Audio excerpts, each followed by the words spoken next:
The rain had been falling since dawn, soft at first, then heavier as the gray soaked in. I sat at the edge of my bed in that old house near Richmond, Virginia, staring at the ceiling like it might offer me an answer. It didn't. Instead, I reached for my phone. A quick scroll, one tap, and there it was. My savings account, 0. I blinked, refreshed the page. Still 0. I had spent 2 years working night shifts, tutoring local kids, skipping meals. That money was supposed to buy me distance. Freedom. A future. And now it was gone. I walked into the kitchen, the sound of eggs frying somewhere in the background. My mother, Elise, didn't look up from her cup of tea. They needed it, she said, without me asking. Cambria's salon opens next month. My hand gripped the back of a chair, knuckles white. That was everything I had. You'll understand one day. This was a family decision. I'm part of this family. She finally looked at me, but not like a mother. More like a manager addressing an underperforming employee. We did what was best for all of us. I didn't cry. I didn't raise my voice. I just stood there, letting the silence stretch. Later that morning, I sat across from my father at the breakfast table. He read the newspaper like he hadn't just erased years of my life. You were never an investment, Arden, he said, folding the paper neatly. There it was. No apology. No regret. Just math. And suddenly, I understood. Families don't always raise you. Sometimes, they strip you down so you can rebuild alone. Dinner that evening tasted like resentment. Cambria sat across from me, swirling wine like a real estate agent about to pitch a condo. She talked about shampoo brands and influencer deals. My savings, pouring from her mouth in glossy buzzwords. I waited until dessert.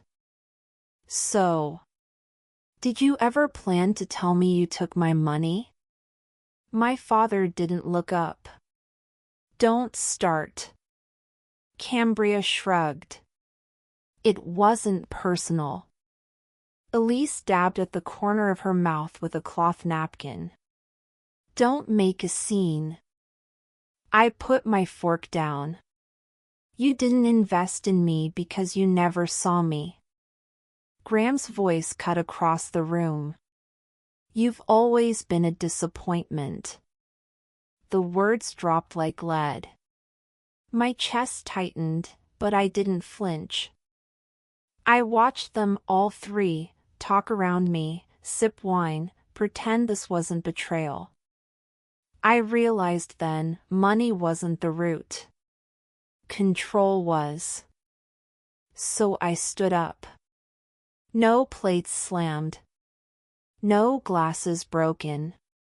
Just me, walking away. Cambria's smirk trailed me out like a shadow. The rain had returned by then, louder now, tapping windows like it wanted in. Thunder rolled somewhere distant, as if to announce what I already knew, this was the end of something. Tell me, would you stay quiet to keep peace? Or speak up knowing it could burn every bridge? I didn't pack much. My old backpack, torn at the edges, zipper barely holding, held my life now. Birth certificate. One change of clothes. My notebook. A photo from when I was 7, standing between my parents before Cambria was old enough to ruin everything. Elise stood at the doorway as I zipped it shut. Her eyes didn't plead. They didn't do anything. I didn't ask for a hug. She didn't offer. At the front step, Graham leaned against the frame. "Go make a life on your ideals," he said. Then he shut the door. The click echoed louder than the thunder. I walked into the night, rain slicing down like glass. Cold. Clean. Final. I slipped once on the driveway, caught myself on the side mirror of their SUV. The irony wasn't lost on me, grabbing onto something that never belonged to me in the first place. A few blocks down, headlights cut through the rain. A black Bentley pulled up. The window rolled down. "You need a ride?" the man asked. Older. Calm. Gray at the temples. Judge Raymond Cole. I hesitated. He didn't push. I got in. The leather smelled like silence. Like safety. We didn't speak for a minute. Then I saw it, framed between the dashboard and glove box, a photo. Him and my parents. Younger. Before I was born. I didn't ask. He didn't explain. Some doors close with thunder. Others open in silence. I held my wet backpack tighter, unaware of the letter inside, a letter from Elise, an apology she never gave me, burned by Cambria before it ever reached my hands. And still, I wasn't broken. Sometimes leaving isn't running away, it's the only way to survive. I watched the house shrink behind the rain-blurred window. Something in me cracked, but it wasn't weakness. Derek didn't say a word when he opened the door. Just stood there, staring at me like he was trying to decide if I was real or just another memory washed up in the rain. I looked like hell. Wet hair clinging to my face. That same torn backpack hanging off one shoulder. My sneakers squished on his carpet as I stepped in without waiting for an invitation. It had been years since college. Since late-night debates over ethics and coffee that tasted like burnt toast. But some friendships don't vanish. They just sit in silence until you need them again. "I need you to look at something," I said. My voice didn't shake, though everything inside me still did. We sat at his kitchen counter. I pulled out a folder I hadn't realized was buried in my bag. It smelled like smoke. Inside, charred edges, faint burn marks, water stains. Financial printouts. Transfer slips. Bank routing codes. "I didn't see these until last night," I told him. He flipped through the sheets slowly. Eyes narrowed. Then stopped cold on one page. "I know this code," he said. "We flagged something like this at the firm last year." Flagged what? Dirty money. Shell transfers. Charities being used as fronts. Graham's a name I've seen before. I didn't answer. He pulled out another page. A legal document. A transfer of account authority. My name was signed in looping ink. "I didn't sign that," I said. "I know. That's not your handwriting." He tapped the signature. "But that is Cambria's formatting." The heat started in my chest, slow and quiet, until it reached my jaw. "What now?" I asked. "You're not coming apart," he said, eyes on mine. "You're assembling. Tell me something, would you take legal action against your own blood if justice demanded it?" The next morning, Derek contacted someone he trusted, a forensic financial analyst. Meanwhile, I scanned and emailed every page of the burned folder to myself and saved it in 3 cloud drives. I'd learned not to keep truth in just one place. But I wasn't the only one digging. That same afternoon, a TikTok video started making rounds. A girl I vaguely remembered from high school, Lexi, maybe, had filmed Cambria giving a salon tour. Funded all by herself, the caption read, followed by a smirking emoji. But Lexi, or whoever she was now, wasn't just gossiping. She was researching. She pulled public business filings, payment logs, and donation receipts. And she found cracks. The video went viral in hours. Thousands of comments. Dozens of stitches. One person traced a bank transfer to an account registered to Graham's office. Another dug up Elisa's signature on the forged document. People didn't just watch. They judged. The court of public opinion sharpened its claws, and the Vale family name started to bleed. That night, my burner phone buzzed. Unknown number. Take the video down, Graham's voice snarled. Now. I didn't hesitate. No.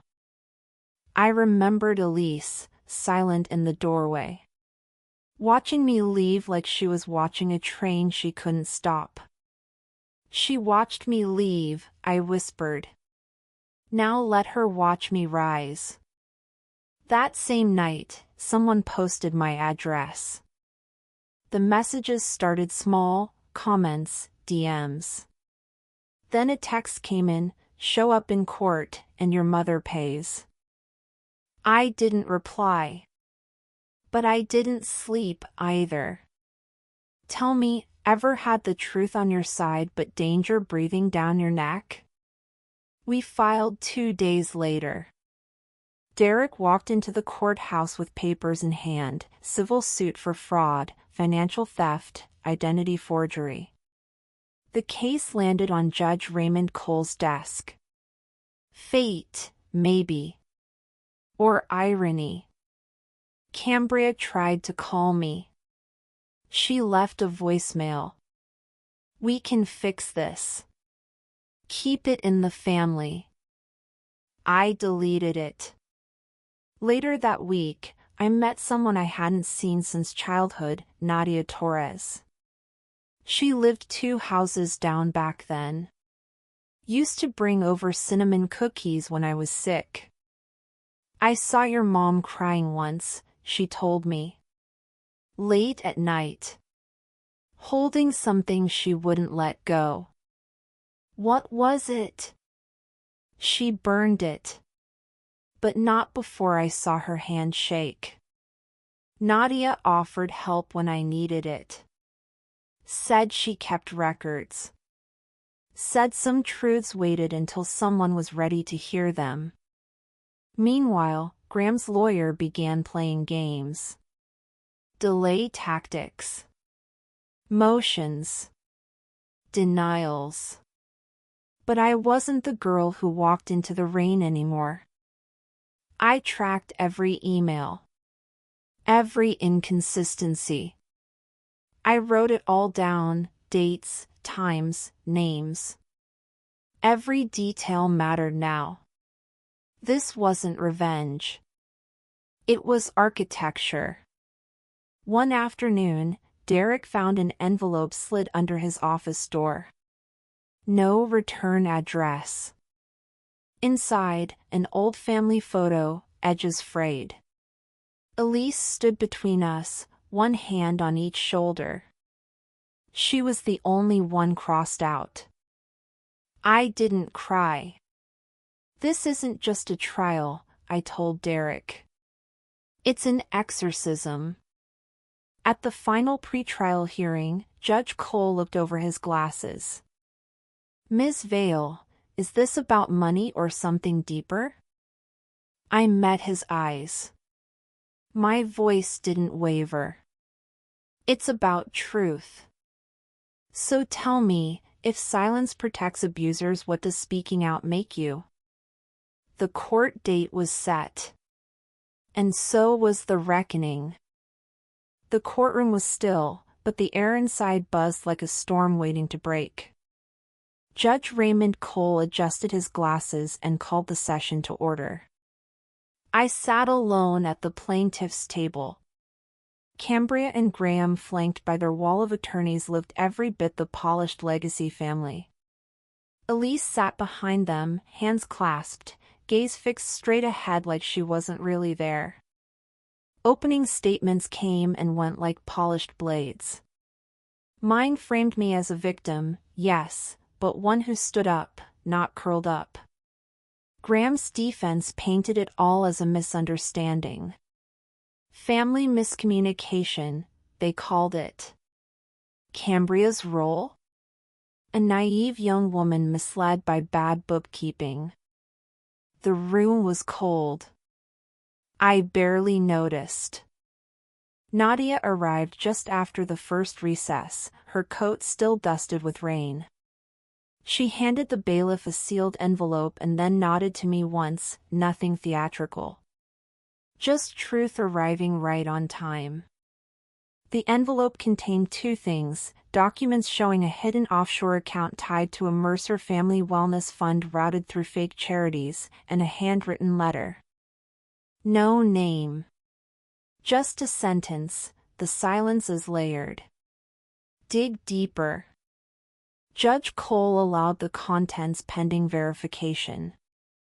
The defense squirmed. The press took notes faster. Something shifted. And for the first time, I watched my father's jaw clench. You knew I'd find this, I thought, meeting his eyes. Have you ever felt your truth get louder than all their lies? The testimonies started with Derek. He was clear, confident, stated the contract was forged and how we verified the fraud. Then Charlotte Vega from the bank confirmed the signature wasn't valid, not even close.